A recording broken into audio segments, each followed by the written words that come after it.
మాట్లాడడానికి బీఆర్ఎస్ రాష్ట్ర ప్రధాన కార్యదర్శి ఆర్ఎస్ ప్రవీణ్ కుమార్ ఉన్నారు. వారితో మాట్లాడే ప్రయత్నం చేద్దాం.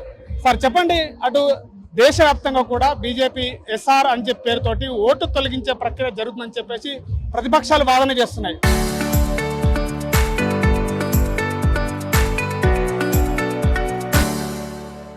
అసలు ఎట్లా చూస్తారు దీన్ని? 100% బీజేపీ మొండి చేసైనా తొండి చేసైనా ప్రతిపక్షాలు నోరు ముయించాలని చూస్తుంది. ప్రతిపక్షాలు వీరోచితంగా పోరాటం చేస్తున్నారు కాబట్టి వాళ్ళ ఓట్లు చోరీ చేయాలని చూస్తుంది. ప్రజలందరూ ఓట్లు చోరీ చేసి ఏకపక్షంగా అధికారంలోకి రావాలని చూస్తూ ఉన్నారు బీజేపీ వాళ్ళు.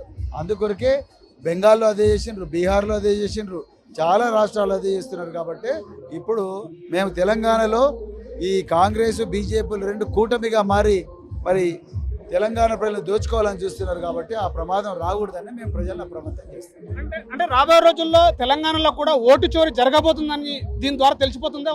మరి బీజేపీ మన జూబ్లీహిల్స్ ఎలక్షన్లో ఓటు చోరీ జరుగుతూనే కదా బీఆర్ఎస్ పార్టీ ఓడిపోయింది. బరాబర్ వాళ్ళు అదే చేయబోతున్నారు.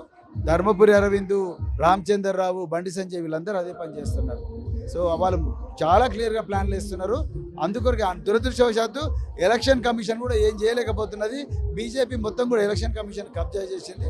అందుకొరకే మేము ప్రజలందరినీ అప్రమత్తం చేస్తాం. చివరగా సార్, బండి భగీరథకి బెయిల్ ఇచ్చారు కోర్టు నుంచి. ఈ యొక్క కేసులో బండి భగీరథ్ ఎదుర్కొంటున్నటువంటి విషయాల్లో ఎట్లా చూస్తారు? మీరే పదే పదే చెప్పారు అసలు మిత్రధర్మం పాటిస్తుంది ప్రతిపక్షాలు అని చెప్పేసి. నిజంగా మిత్రధర్మం పాటిస్తున్నా? 100% రేవంత్ రెడ్డి సపోర్ట్ లేకపోతే బండి భగీరథ్కు బెయిల్ రాదు. 100%.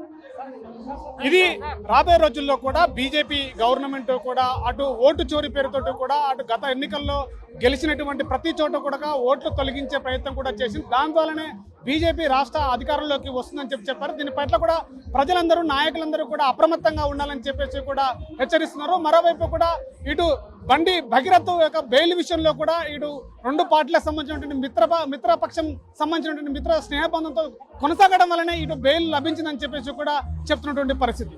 కెమెరా పర్సన్ నర్సింగ్తో శివాజీ, RTV, నాగర్ కర్నూలు జిల్లా.